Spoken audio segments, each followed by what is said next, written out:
ప్రభు సరైన రీతిలో ఆరాధన చేయడానికి మాకు సహాయం చేయండి దేవా. ఇక్కడ నిలబడి నేను ప్రభు ఏమాత్రం గొప్పవాడిని కాదు, నేను కేవలం మీ మాట చెప్పడానికి నాకు అవకాశం వచ్చింది. ఈ అవకాశాన్ని నేను వినియోగించుకొని ప్రభు మీ పిల్లలకు మీ మాట చెప్పడానికి నాకు సహాయం చేయండి. నేను కాదు యెహోవా, నేను కాదు ప్రభా, నీ కృపాతిశయాన్ని బట్టి నీ నామమునకే మహిమ కలుగునట్లుగా ప్రభా మీ వాక్యం వెల్లడి కావడానికి మీ కృప చూపించండి దేవా. మీ మాట చెప్పడానికి నన్ను పూరగా వాడుకోండి దేవా. మరి ముఖ్యంగా ఎంతమంది అయితే పిల్లలు దారిలో మీ దగ్గరికి రావాలని సిద్ధపడి వస్తూ ఉన్నారో వారందరినీ సురక్షితంగా మందిరాన్ని తీసుకుంటారండి దేవా. ఇంకెంతమంది అయితే ప్రభు అలక్ష్యం చేసి ఇంటి దగ్గర ఉన్నారో వారికి మరొక తరుణాన్ని తెచ్చింది. మరి ముఖ్యంగా జరుగుతున్న సండే స్కూల్ పరిచయం కూడా మీరు జ్ఞాపకం చేసుకోండి. అనేక పిల్లలు వెళ్ళి దేవా మేలు పొందినట్లు కృప చూపించండి దేవా తండ్రి. మరి ముఖ్యంగా మరొకసారి దేవా మీ సన్నిధికి వచ్చినాను దేవా, మీ కృప చూపించండి. మీ మాటలు చెప్పడానికి నాకు సహాయం చేస్తున్నామని దేవా నన్ను మరుగు చేసి ప్రభా మీరే మహిమ పొందుతున్నామని వేడుకుంటూ యేసుక్రీస్తు వారి పుణ్యనామంలో ప్రార్థిస్తున్నాను తండ్రి, ఆమేన్.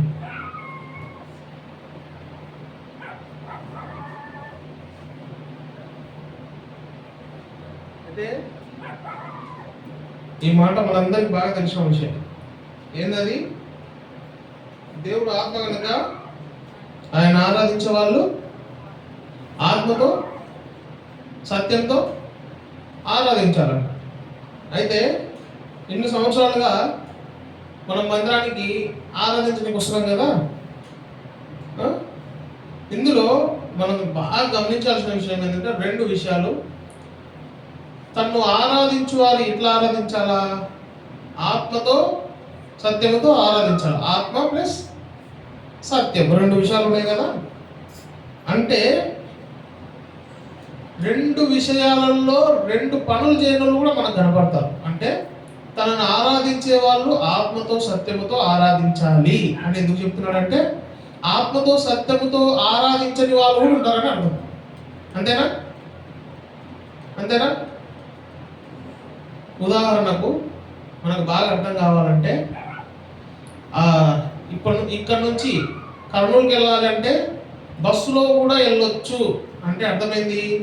బస్సులో వెళ్ళొచ్చు, బైక్ మీద వెళ్ళొచ్చు, నడుచుకుంటూ వెళ్ళొచ్చు, ఆటోకి వెళ్ళొచ్చు, రకరకాల అవకాశాలు ఉన్నాయని అర్థం. అంతేనా? ఓన్లీ బస్సు మాత్రమే వెళ్ళాలి, ఇట్లా వెళ్ళడానికి అవకాశమే లేదనుకోండి, బస్సులో తప్ప వెళ్ళలేము అంటే చెప్తాం కదా.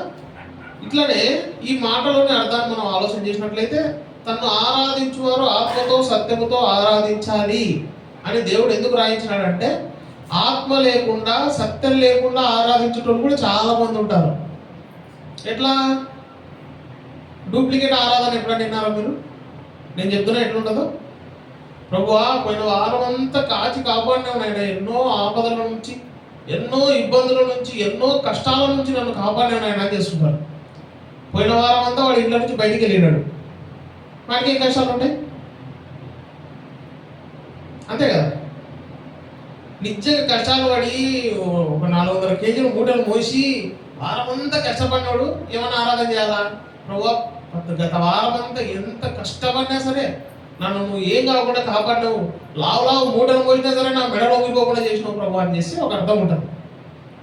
ఇంటికాడ కూర్చొని టీవీ వేసుకొని ఫ్యాన్ వేసుకొని ప్రశాంతంగా కూర్చొని కూల్ డ్రింక్ తాగకుండా పాపకాయ తినుకుంటా సినిమాలు చూసుకున్నాడు వచ్చి ప్రభా గత వారం అంతా ఎన్నో సార్లు కాపాడినావు అంటే అర్థం ఏమని అర్థం ఉంటుందా? కాబట్టి ఆత్మతో సత్యముతో ఆరాధించడం అంటే ఏంటంటే నిజంగానే పోయిన వారం నీకు ఎంత బాగాలేదు, దేవుడు నిన్ను బతికించి ఆధారం ఇక్కడ తీసుకొని వచ్చినాడు.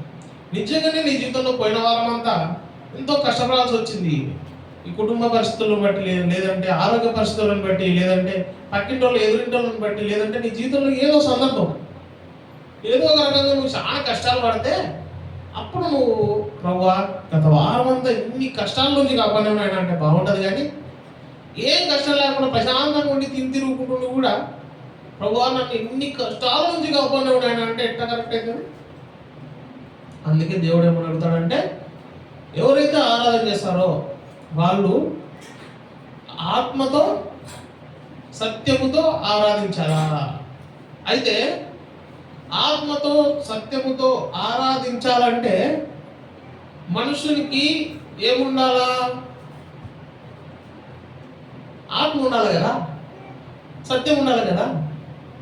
అంటే మనుషుడు నిజమైనటువంటి మంచి ఆత్మ కలిగినోడైతే మంచిగా ఆరాధన చేయగలుగుతాడు. మంచి సత్యం అంటే నిజాయితీ కలిగినోడైతే నిజాయితీగా చెప్పగలుగుతాడు, అంతేనా? కానీ మన గురించి ఒక మాట రాయబడింది రండి, ఇర్మియా గ్రంథం 10వ అధ్యాయము,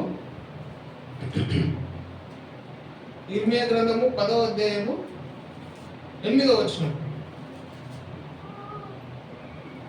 ఇక్కడ ఏముంటదంటే, జనులు కేవలము పశుప్రాయులు. మనుషులు ఎటువంటి వాళ్ళంట? పశుప్రాయులు అంట.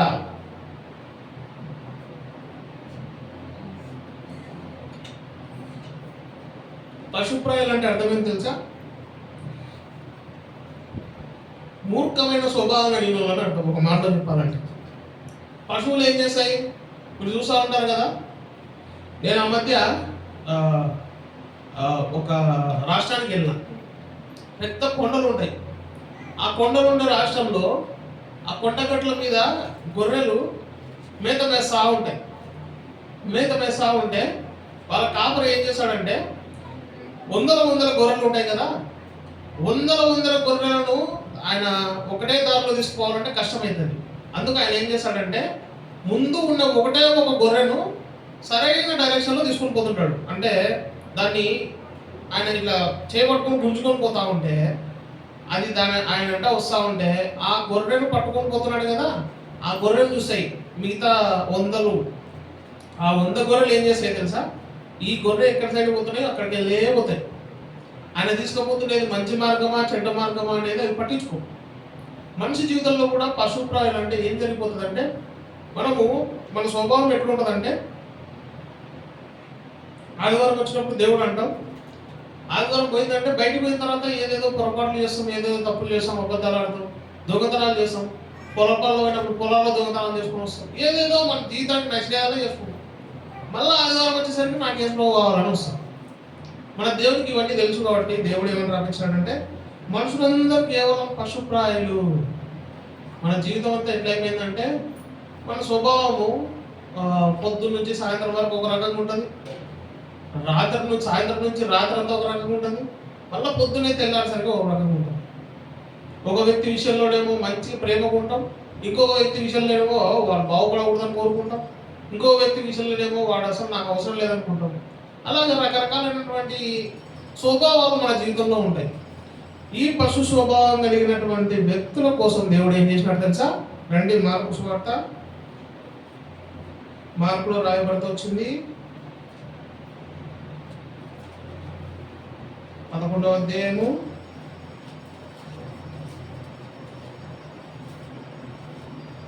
11వ అధ్యాయము 10వ వచనం. కనబడను 4వ వచనం నుంచి 5వ వచనంలో ఉంటుంది. వారు వెళ్ళగా వీధిలో ఇంటి బయట తలవాకిట కట్టబడి ఉన్న గాడిద పిల్ల ఒకటి వారికి కనబడిను. దానిని విప్పుచుండగా అక్కడ నిల్చున్న వాళ్ళు కొందరు, మీరు ఎందుకు విప్పుచున్నారనగా, గాడిద పిల్ల ఎందుకు విప్పుచున్నారని అడగగా, అందుకు వారు శిష్యులు యేసు ఆజ్ఞాపించినట్లు వారితో చెప్పగా వారు చెప్పేది. ఇక్కడ ఒక సందర్భం మనం చూసినట్లయితే, మత్తయి సువార్తలో యేసు ప్రభు వారు ఒక గాడిద పిల్లని ఎక్కడానికి ఇష్టపడినప్పుడు ఆయన ఏం చేసినాడంటే, తన శిష్యులతో ఆ విషయం చెప్పినాడు. నాయన, మీరు ఒక పని చేయండి, ఒక ఊరికి మీరు వెళ్తారు, ఆ ఊరిలో మీకు సమీపించగానే ఆ ఊరి పేరు బెత్సగే బేతనియా, అక్కడ ఒక గాడిద పిల్లి ఉంటుంది. ఆ గాడిద పిల్లని మీరు తీసుకుంటా అంటే శిష్యులందరూ ఆలోచన చేసినారు, ఇదేంటి, యేసు ప్రభు ఎక్కాలని కూడా గుర్రాలు లేవా, ఒంటెలు లేవా, అన్నిటికంటే పెద్ద ఏనుగులు లేవా, ఇన్ని పెట్టుకొని ఏం నేను గాడిద కడుగుతున్నాడు అని తమలో తాము సంశయించుకొని ఆలోచన చేసుకుని, ఏందబ్బా సరేలే యేసు ప్రభు చెప్పినాడు కదా, ఆయన మాటకు మనం ఎదురు చెప్పకూడదు, సరే పోదామని చెప్పి అడిగి పోయినారు. అయితే యేసు ప్రభు చెప్పినాడు, చూడండి మీరు అడగండి, ఆడ గాడిద పిల్ల కనపడితే దాన్ని ఇప్పిన తర్వాత అక్కడ ఉన్న మిమ్మల్ని అడుగుతారు, ఏదైనా చెప్తున్నారు, ఎవరు మీరు అని అడుగుతారు. ఇది ప్రభువునకు కావాల్సి ఉన్నది అని చెప్పండి. యేసు ప్రభు కావాలంటే గాడిద అని చెప్పండి, అంతే, మిమ్మల్ని ఎవరు అడ్డని చెప్పారు అని చెప్తారు. చెప్తే సరేలేని యేసు ప్రభు వారు శిష్యులు యేసు ప్రభు వారి మాట ప్రకారం ఆ గాడిద దగ్గరికి వెళ్తారు. గాడిద దగ్గరికి వెళ్ళి గాడిదని తీసుకొని వచ్చిన తర్వాత ఆ గాడిద పిల్ల మీద ప్రభు అయిన యేసుక్రీస్తు వారు ఊరేగుతారు. అంటే ఆయనను దాని మీద కూర్చోబెట్టి ఊరంతా సంతోషంతో తిప్పుతారు. ఇప్పుడు ఈ మాట నేను ఎందుకు చెప్తున్నానంటే, మనుషుడు పశుప్రాయుడు. ఎటువంటి పశువు? ఉదాహరణకు గాడిద లాంటి అనుకుందాం. అయితే మనుషుల జీవితంలో పశుప్రాయమైనటువంటి ఈ జీవితంలో మనం అనుకుంటాం మనల్ని ఎవరు పట్టించుకోండి, ఎందుకులే ఈ జీవితమే దండగ జీవితం, ఎందుకు నేను ఎందుకు రక్షింపబడినో, ఎందుకు చర్చకు వస్తున్నానో, ఎందుకు ప్రార్థన చేసుకుంటున్నానో,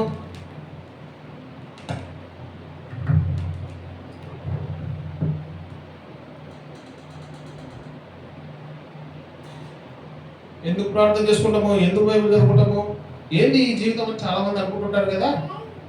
అటువంటి కోసము ప్రభువు ఏం చేస్తున్నాడంటే ఒక సాదృశ్యము, ఎట్లయితే ఈ గాడిద పిల్ల గాడిద మీద తిరగాలని ఎవరు కోరుకోరు కదా. కానీ ప్రభు యేసుక్రీస్తు వారు ఏం చేసినాడంటే, నాకు సాదృశ్యమైన నీలాంటి నాలాంటి మనం వీడు గాడిదగా మంచిగా తెచ్చుకునేటువంటి మనల్ని ప్రభు ఏం చేసినాడంటే, మన మీద ఊరేగడానికి ఇష్టపడతాడు, మనల్ని పట్టించుకోవడానికి ఇష్టపడతాడు. ఈ విధమైనటువంటి ప్రేమ ఆయన మన మీద కనపరుస్తూ ఉన్నాడనే సాదృశ్యమే ఈ మొట్టమొదటి విషయము. అయితే గాడిద విషయం మనం ఆలోచన చేసినట్లయితే, మనిషి జీవితంలో ఎటువంటి పరిస్థితులు ఎదుర్కొంటుందో మనకు తెలుసు. కానీ గాడిద విషయము ఎట్లుంటుంది రండి, ఒక 5 విషయాలను గాడిద యొక్క స్వభావం మనం ఒక 5 తీసుకున్నాం. ఆ స్వభావాలు మనలో ఉండేలా ఉంటే ఒకవేళ మనం ఎటువంటి వాళ్ళను సరి చేసుకోవడానికి మనకు ఉపయోగపడుతుంది. కీర్తనల గ్రంథము 32వ అధ్యాయము 9వ వచనంలో ఉంటుంది. బుద్ధి జ్ఞానము లేని గుర్రముల వలనైనను కంచెర గాడిదల వలనైనను మీరు ఉండకుడి. మొట్టమొదటిగా గాడిద ఒక ఫూలిష్ యానిమల్, అంటే మూర్ఖమైనటువంటి జంతువు అంట. దానికి ఏంటంటే తెలివి ఉండదు. మీరు ఒక కథ వినే ఉంటారు కదా, గాడిద తన స్వభావాన్ని మరిచి సోమరిపోతుగా తయారైపోయి యజమాని చేతిలో తన్నులు తింటుంది. చిన్నప్పటి నుంచి మనం అందరూ స్కూల్లో చాలాసార్లు వింటాం కదా. అయితే మెట్టుకు ఫూలిష్ అంటే ఒక మూర్ఖమైనటువంటి జీవితము గాడిదలో ఉంది. మన జీవితం కూడా ఒక రకమైనటువంటి మూర్ఖమైనదే. మనం ఎన్నో సంవత్సరాలు చేసుకోవడం నమ్ముకున్నాము, రక్షింపబడినాము, అయినా సరే మనం ఏం చేస్తాం తెలుసా, ఏదైతే పాపాలు బాప్తిజం తీసుకొని మనం దాన్ని వదిలేసి ప్రభువా ఈ రోజుతో నేను నీతిగా జీవిస్తాను అనుకుంటామో, అనుకున్న తర్వాత మళ్ళీ వెంటనే మనం ఆ పాపంలో పడిపోవడానికి సిద్ధపడతాం. ఒకసారి నేను రక్షింపబడిన తర్వాత నాకు ఎంతో ఇష్టమైన ఒక పాపం చేద్దామని చెప్పేసి నేను ఏం చేసినానంటే సినిమా థియేటర్కి వెళ్ళినా. చెప్పినాను కదా మీతో, సినిమా థియేటర్కి వెళ్తే అక్కడికి వెళ్ళిన తర్వాత సినిమా థియేటర్కి వెళ్ళిన తర్వాత నా అదృష్టం బాగాలేక టికెట్లు దొరకాలన్నా. టికెట్ దొరకకపోతే నేను ఇంటికి వెళ్ళిపోయాను. ఇంటికి వెళ్ళిపోయిన తర్వాత ఆ రోజు నేను అనుకున్నా, ప్రభువా నేనే గనక సినిమాకి వెళ్ళినా నీకు ఇష్టం లేకపోతే నాకు టికెట్లు దొరికియొద్దు అని చెప్పి అనుకున్నా. నేను పోకపోతే సినిమా టికెట్లు నాకు దొరకవు కదా, నేను వెళ్తే దొరుకుతాయి, అది నాకు తెలుసు. అప్పుడు నేను దేవుడికే పరీక్ష పెట్టినా. అయితే నాకు మెట్టుకు సినిమా టికెట్ దొరికింది. దొరికిన తర్వాత నేను సినిమాలో పోయి కూర్చున్న తర్వాత ఆ సౌండ్కు నా మైండ్ అంతా బ్లాక్ అయిపోతుంది, కాళ్ళు చేతులంతా వణికిపోతున్నాయి, ఇబ్బంది పడిపోతున్నా. నేను బయటకు వస్తే మళ్ళీ బాగుంది, లోపలికి పోతేనేమో బాగలేదు. నేను అప్పుడు గమనించిన, మనం దేవునితో ఆటలు ఆడకూడదు. చాలామంది ఏమనుకుంటారంటే మూర్ఖంగా దేవునికే పరీక్షలు పెడుతుంటారు. ప్రభువా నాకెందుకు ఈ తప్పు చేయాలనిపిస్తుంది, ఏమైతుందిలే, మా వాళ్ళ కోసమే, నా కొడుకు కోసమే, నా బిడ్డ కోసమే, నా తండ్రి కోసమే, నా భార్య కోసమే, నా పిల్లల కోసమే అని ఏదో రకాలు చెప్పి తప్పు చేయడానికి మాత్రం ఇష్టపడతాం మనం. అదే మూర్ఖత్వం అంటే. సో దేవుడు కూడా గాడిదను మనకు సాదృశ్యంగా చూపిస్తున్నాడు. ఏంటంటే నీ జీవితంలో నా జీవితంలో కూడా మనం ఎన్నోసార్లు దేవుణ్ణి అమ్మేయాలని చూస్తాం, దేవుణ్ణి మోసం చేయాలని చూస్తాం. ఏం చేస్తామంటే ఏదన్నా తప్పు చేయాలనిపించిందంటే, ప్రభువా నీ చిత్తం లేకపోతే ఈ తప్పు చేయకుండా నువ్వే అడ్డం చేయి అంటే దేవుడు వచ్చి అడ్డం పెట్టాలా, అట్లా మనం ప్లాన్ చేస్తాం. అయితే ఈ గాడిద జీవితంలో ఏ విధంగా అయితే మూర్ఖమైనటువంటి స్వభావం ఉందో, మన జీవితంలో కూడా ఒక మూర్ఖమైనటువంటి మన జీవితంలో ఉంది. అయినా సరే ప్రభువైన యేసుక్రీస్తు వారు నిన్ను నన్ను రక్షించాలని కోరుకున్నాడు. కొరింథీయులకు రాసిన మొదటి పత్రిక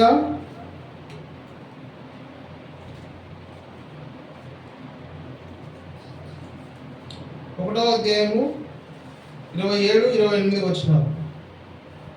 మొదటి కొరింథీ 1:27-28.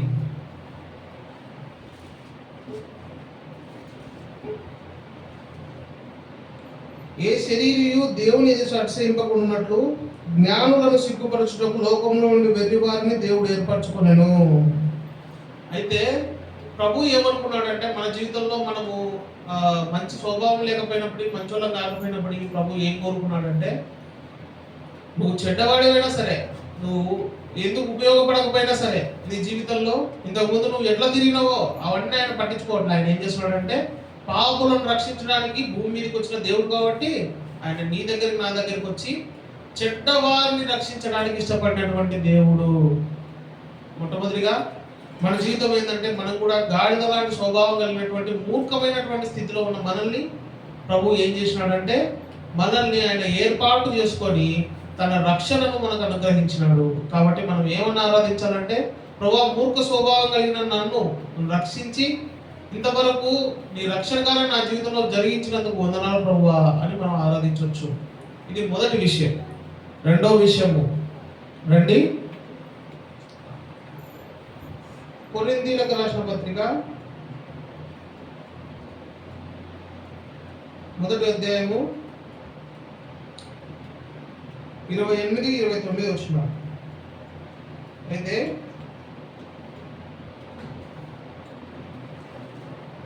ఎన్నికైన వారిని వ్యర్థం చేయుటకు లోకములో నీచుడైన వారిని, తృణీకరింపబడిన వారిని, ఎన్నికలైన వారిని దేవుడు ఏర్పాటు చేసుకొనెను. ఓకే, రెండోదిగా మన జీవితంలో చూస్తే మనం ఎన్నికలేని వాళ్ళం. అంటే మనల్ని ఎవరు లెక్క చేయని వాళ్ళం.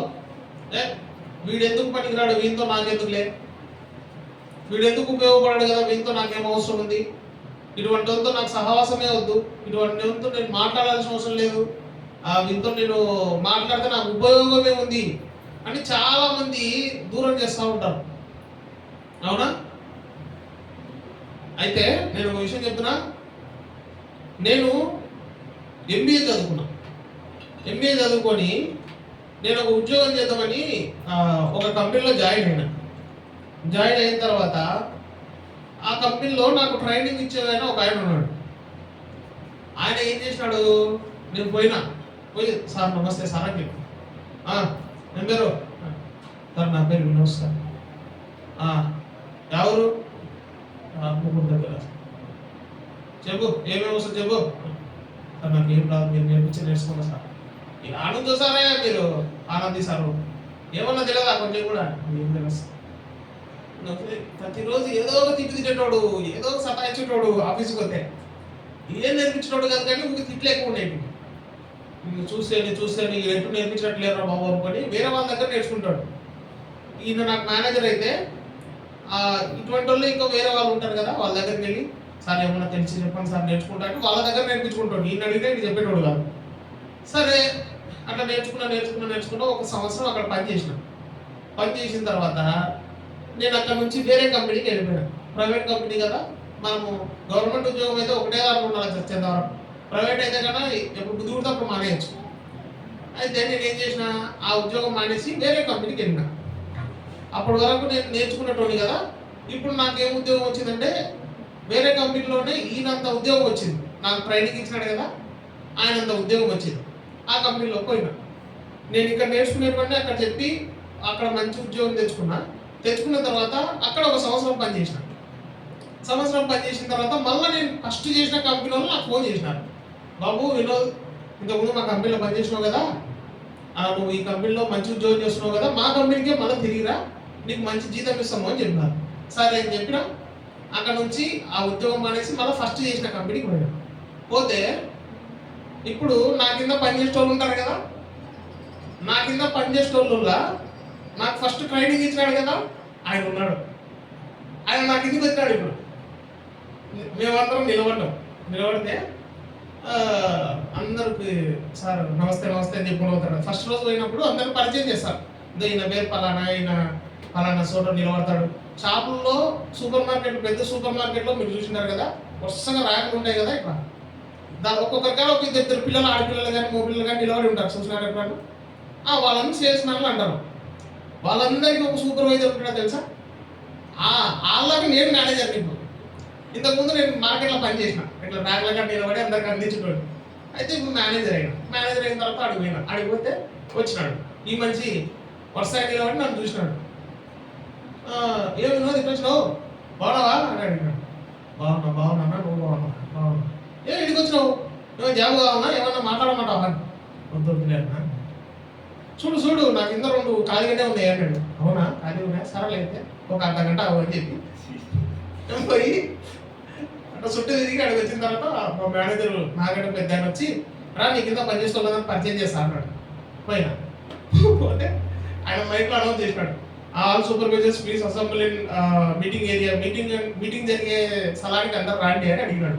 అందరు మీటింగ్ జరిగే స్థలానికి వచ్చినారు. ఆ మీటింగ్ జరిగే స్థలం కాడికి నేను వచ్చాను. నేను వస్తే ఈరోజు నుంచి మీ అందరికీ కొత్త మేనేజర్ వచ్చినాడు, అదిగో ఈయన పేరు వినోద్, అందరు పరిచయం చేసుకోండి అన్నాడు. అంటే ఈయనకు నేను తుడుచుకోలేదు ఒకళ్ళ పోయమ్మా, నా కింద పరిచయం నా పైన మేనేజర్ అయినాడా, ఎట్టగడ పోయి నేను పడుకుని ఎత్తి లేకపోతే అన్నీ నేర్చుకున్నాడబ్బా వీడని కూర్చొని నా దగ్గరకు వచ్చినాడు. నేను అందరి దగ్గరికి పోయి పరిచయం తీసుకుంటున్నాను. హలో, నీ పేరు అన్నాడ. 15 మంది 16 మంది ఉన్నారు ఆ స్టోర్లో. వాళ్ళందరూ అడుగుకుంటుంటే ఈ పిల్లవాడు చేయగలిగితే ఇక నేను చేయగలిగితే 2 నిమిషాలు ఇట్లా పడుతున్నాడు. అంటే బాగున్నావు కదా, అవునావు కదా, బాగున్నావు. అయితే పక్కకు వచ్చిన, నేను లోపల రూమ్లో కూర్చున్నా. సూపర్ మార్కెట్లో రూమ్లు ఉంటాయి కదా మేనేజర్ సపరేట్గా. నేను నా రూమ్లో కూర్చుంటే వచ్చినాడు నా దగ్గర. ఈరోజు చెప్పు, ఏం చెప్పు సంగతి. అసలు నువ్వు ఇంత బాగా పూర్వం అవుతావు, నేను అసలు ఊహించలేదు వినోదు. ఎందుకన్నా వాళ్ళు నేర్చుకున్నావు వినోదు, వాళ్ళు పనిచేస్తుంటే నాకు బాగా తెలుసు నీ గురించి, నువ్వు చాలా మంచి నా దగ్గరకు వచ్చి ఎందుకు నేను ఆ న్యాయ ఉద్యోగంలో చేసేస్తాను అని. అయితే మనిషి జీవితంలో మనల్ని ఏమనుకుంటారంటే, ఇది ఎందుకు పనికొసాలే, వీంతో ఏమవుతుందిలే, వీంతో నాకేం అవసరం పడుతుందిలే అని మన గురించి ఇతరులు చాలా చులకనగా చేస్తారు. మనతో మాట్లాడాలంటే కూడా వాళ్ళతో నాకేం పని అనుకుంటారు. కానీ మనకు దేవుడు ఒక తరుణం ఇస్తాడు. ఆ సమయంలో మనల్ని చులకన చేసిన వాళ్ళందరూ మన దగ్గరకు వచ్చి చేతులు కట్టుకొని నిలవాల్సినటువంటి పరిస్థితి దేవుడు తీసుకుని వస్తాడు. మనల్ని ఉపయోగం లేనివాడు, పనికి మానవాడు అనుకున్న వాళ్ళందరూ మన దగ్గరకు వచ్చి, నాది నీ దగ్గర ఏమైనా పని ఉంటే చెప్పు, నీ దగ్గర పని చేస్తున్నాడు అడుగుతాడు. మొన్ననే నాకు 1 సంవత్సరం క్రితం ఫోన్ చేసినాడు, వినోద్ ఏమన్నా నీ దాంట్లో కంపెనీలో ఉద్యోగాలు ఉంటే చెప్పు, నీ కింద నేను వస్తాను.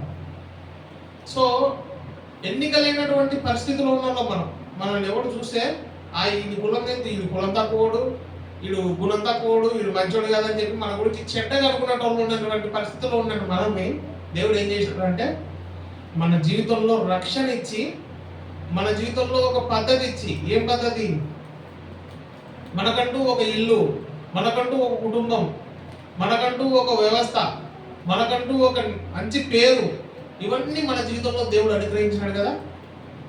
కాబట్టి రెండోదిగా మనం ప్రభువుని ఏమైనా ఆరాధించాలంటే, ప్రభువా ఎన్నికలైనటువంటి నన్ను, ఎవరు పట్టించుకున్నటువంటి నన్ను, మనుషులందరూ నాకు అవసరం లేదనుకోండి తృణీకరించినటువంటి నన్ను నువ్వు రక్షించి ఒక మంచి పరిస్థితి నా జీవితంలో కలుగజేసి మంచి జీవితాన్ని నాకు ఇచ్చినందుకు నీకు వందనాలు ప్రభు అని మనం ప్రభు గురించి రెండోదిగా ఆరాధన చేయొచ్చు. మూడోదిగా రండి, లేవీయులకు రాసిన పత్రిక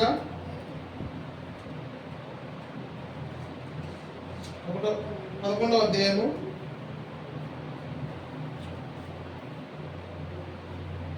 11:1-3 వరకు నేను చదువుతాను.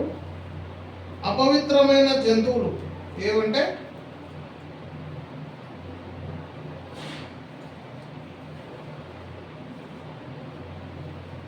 జంతువులలో ఏది డెక్కలు కలదే నెమరు వేడినా దాన్ని తినవచ్చును. నెమరు వేడి 2 డెక్కలు కలదాన్ని, ఒంటని కానీ గాడిదను కానీ మీరు తినకూడదు. అయితే నేను ఎందుకు చదువుతున్నా అంటే మీకు తొందరగా అయిపోతుందని. అయితే దేవుడు కూడా ఏం చేశాడంటే గాడిదను ఒక ఎన్నిక లేని జంతువు, అంటే అపవిత్రమైన జంతువు అని చెప్పినాడు. ఎందుకు? మీరు ఏదన్నా ఇస్రాయేల్ ప్రజలకు ఒక డౌట్ వచ్చింది, కాదు ప్రభువా మేము ఏం తినాలా,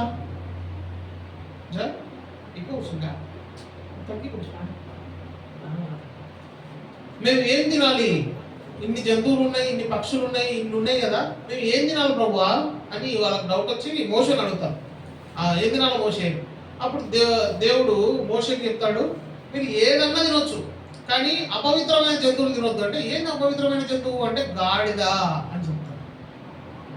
నీ జీవితంలో నా జీవితంలో కూడా మన పరిస్థితి కూడా ఏంది?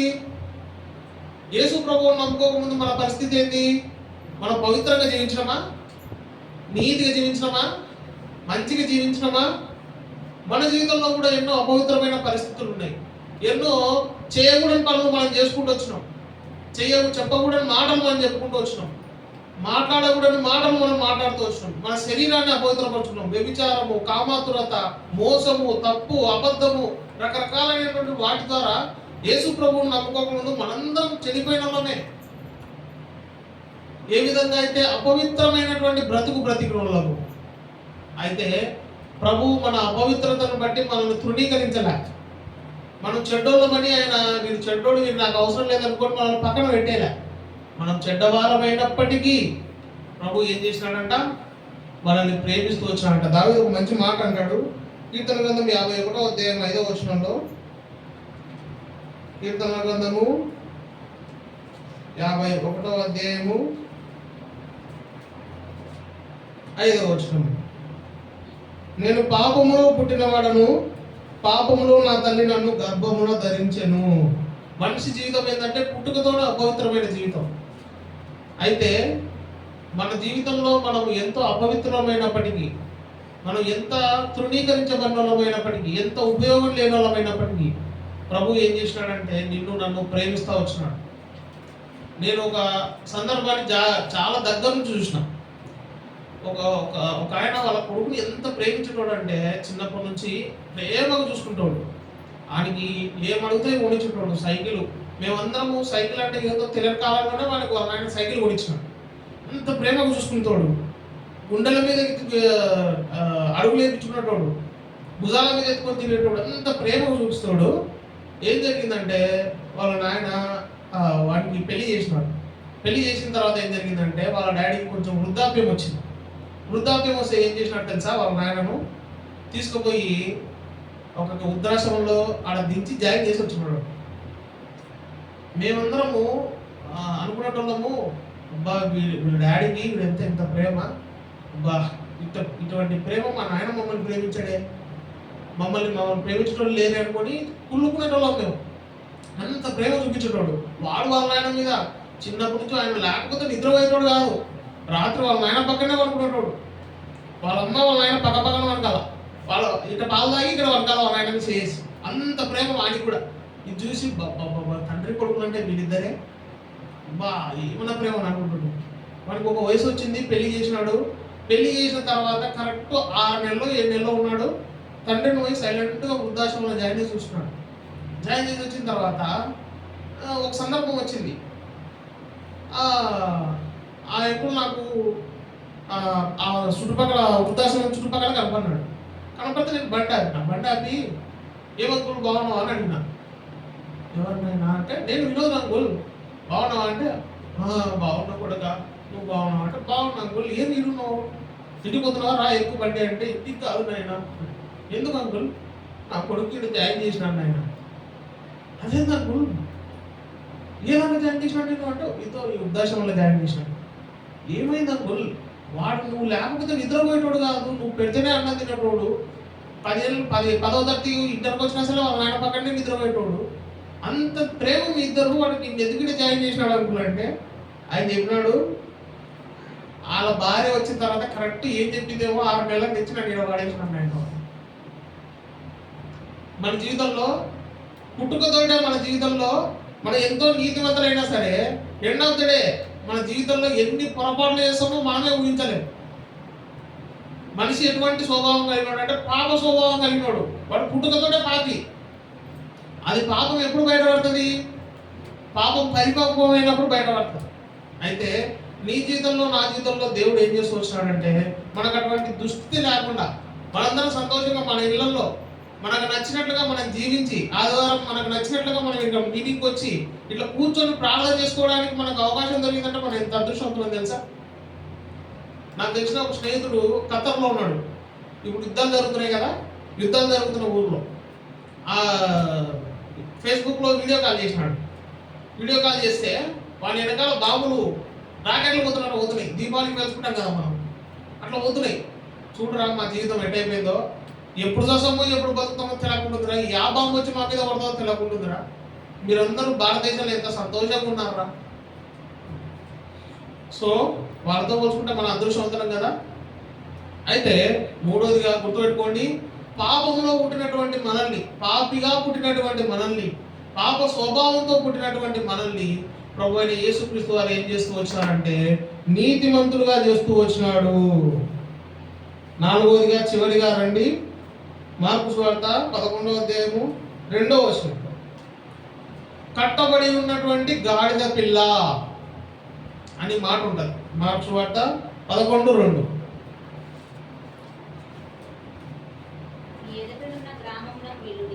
గ్రామానికి వెళ్ళుడి, ప్రవేశింపగానే చాలా అక్క. అయితే నీ జీవితంలో నా జీవితంలో కూడా ఎన్నో కట్టడాలు ఉంటాయి, బంధకాలు ఉంటాయి. ఎటువంటి బంధకాలు? ఎఫెసీయులకు రాసిన పత్రిక 2వ అధ్యాయం 1వ వచనం.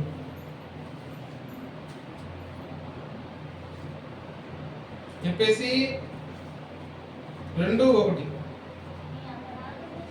మీ అపరాధముల చేతను పాపముల చేతను మీరు చచ్చిన వారై ఉండగా.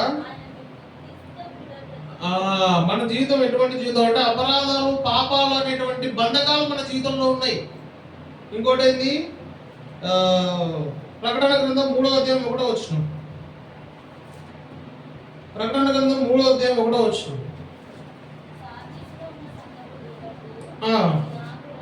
ఇలాగ రాయము, 7 నక్షత్రములను దేవుని 7 ఆత్మలను కలవాడు చెప్పు సంగతులు ఏమనగా నీ క్రియలను నేను ఎరుగుదును. ఏమనగా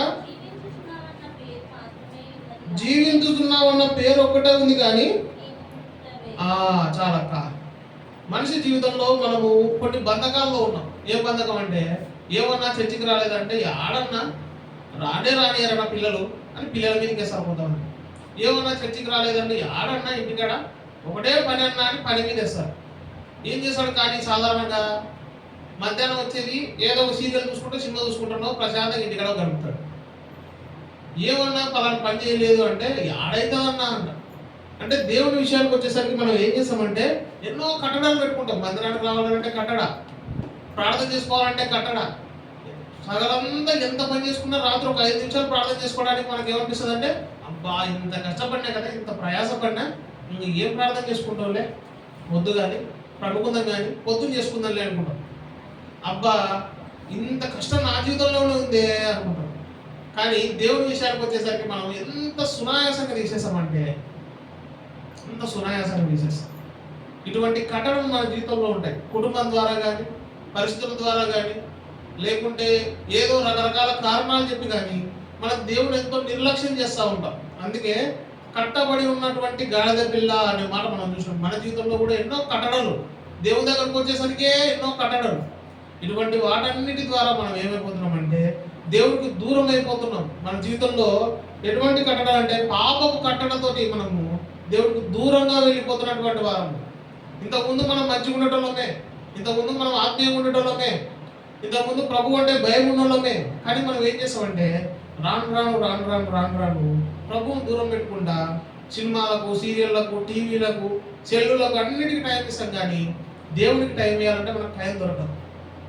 కాబట్టి ప్రభు ఏం కోరుకుంటున్నాడు తెలుసా? నీ దగ్గర నుంచి, నా దగ్గర నుంచి సమయం కోరుకుంటున్నాడు. ఆయనకు సమయం ఇవ్వాలని కోరుకుంటున్నాడు. కానీ మనము ఆయనకు సమయం ఇవ్వకపోయినా సరే ప్రభు ఏం చేస్తున్నాడో తెలుసా? నీ జీవితంలో, నా జీవితంలో ఉన్నటువంటి కట్టడలను, బంధకాలను, రకరకాలైనటువంటి బంధకాలన్నిటినీ ప్రభువు తీసివేసిన వాడిగా ఉన్నాడు. కాదా? మన జీవితంలో, పాత జీవితంలో ఎన్ని రకాలైనటువంటి బంధకాల చేత మనం కట్టబడి ఉన్నాము. వాటన్నిటిని దేవుడు తీసేసి ఈరోజు మనల్ని స్వతంత్రులుగా చేస్తూ వచ్చినాడు. సో నాలుగోదిగా మనం ఎవరిని ఆరాధించాలంటే, నా జీవితంలో ఉన్న పాపపు కట్టడాలన్నింటినీ, బంధకాలన్నింటినీ తీసేసి నన్ను నీతిగా తీర్చినందుకు వందనాలు అని మనం ఆరాధించవచ్చు. సో అయితే మొట్టమొదటిగా మనం 4 విషయాలు చూసుకున్నాం. మొట్టమొదటిది, మన జీవితంలో మనం ఎంతో మూర్ఖ స్వభావం కలిగిన వాళ్ళం అయినప్పటికీ ప్రభు ఏం చేస్తూ వచ్చినాడంటే మనల్ని తన పిల్లలుగా స్వీకరించడానికి ఇష్టపడినాడు. రెండోదిగా, మనం ఎన్నికలైన వారు అయినప్పటికీ ఆయన మనల్ని ఎన్నికైన వారిగా చేస్తూ వచ్చినాడు. మూడోదిగా, మన జీవితం మనము పాపపు పుట్టుక పుట్టినటువంటి వాళ్ళం, అపవిత్రమైన పుట్టుక పుట్టిన వాళ్ళమైనప్పటికీ ఆయన ఏం చేసినాడంటే మనల్ని పవిత్రులుగా చేసినాడు. నాలుగోదిగా, చివరిగా, మనకు ఉన్నటువంటి ఎన్నో కట్టడలు, ఎన్నో పాప సంబంధమైనటువంటి పనులన్నిటి నుంచి ఆయన మనల్ని బయటికి వినిపిస్తూ వచ్చినాడు. కాబట్టి ఈ 4 విషయాలను మనం జాగ్రత్తగా మన మనసులో గుర్తుపెట్టుకొని ప్రభువును ఆరాధిద్దాం. రండి, లేచి నిలబడి చిన్న పాట పాడుకుందాం.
సంఖ్య 193 పాట పాడదాం.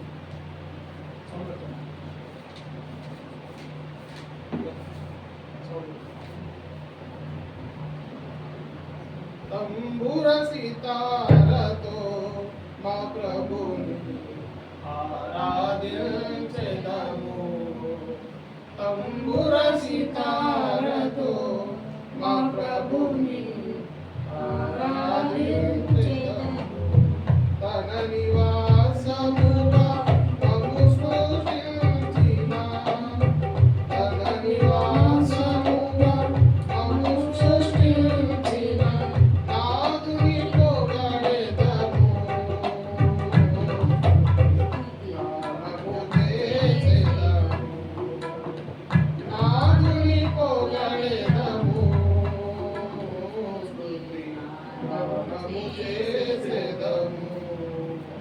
తంబుర సితారతో ఆరాధించెదము. తంబుర సితారతో మా ప్రభుని ఆరాధించెదము.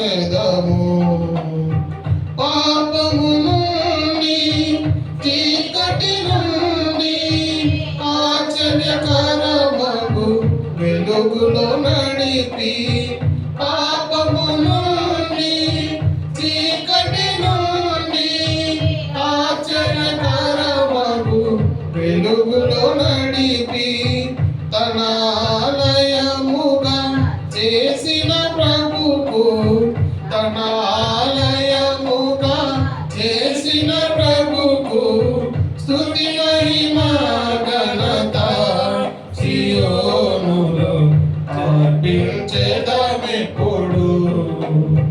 స్తుతి మహిమ ఘనత సియోనులో అర్పించెదమెప్పుడు. తంబుర సితారతో మా ప్రభుని ఆరాధించెదము.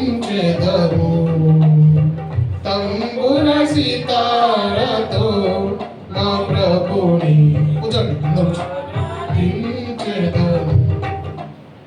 పరలోక పిలుపుతో ప్రభు మమ్ము పిలిచి నరకపు శిక్ష తొలగించే మా నుండి.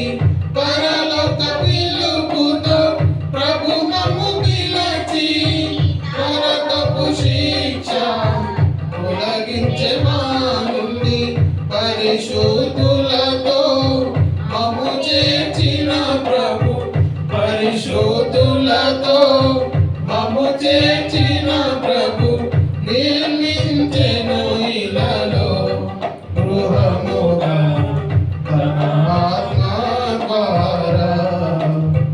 నిర్మించెను ఇలలో గృహముగా తన ఆత్మ ద్వారా.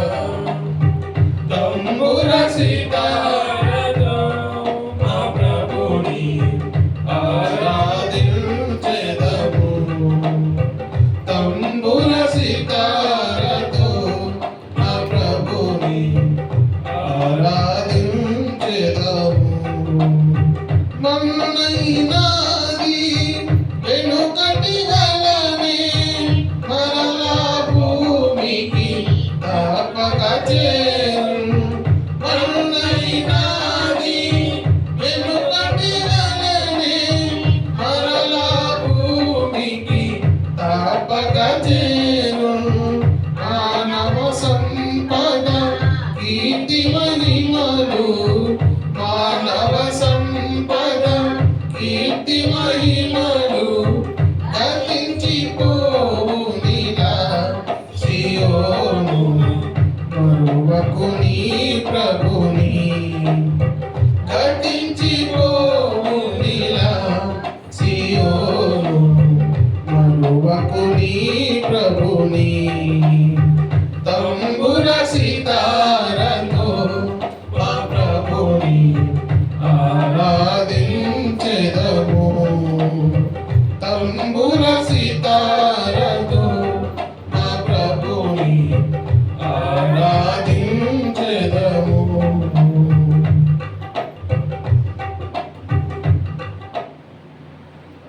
అయితే విన్న వాక్యానుసారంగా ప్రభు మనల్ని ఏ విధంగా అయితే ప్రేమిస్తూ వచ్చినాడు, మన స్వభావం మంచి స్వభావం కాకపోయినప్పటికీ, గాడిద వంటి వాళ్ళమైనప్పటికీ ప్రభు మనల్ని అందరినీ కరుణిస్తూ వచ్చిన విధానాన్ని బట్టి రండి అందరూ మోకరించి ప్రభు మీతో మాట్లాడిన విషయం కొలది మనము ఆరాధనలో పాల్గొంటున్నాం.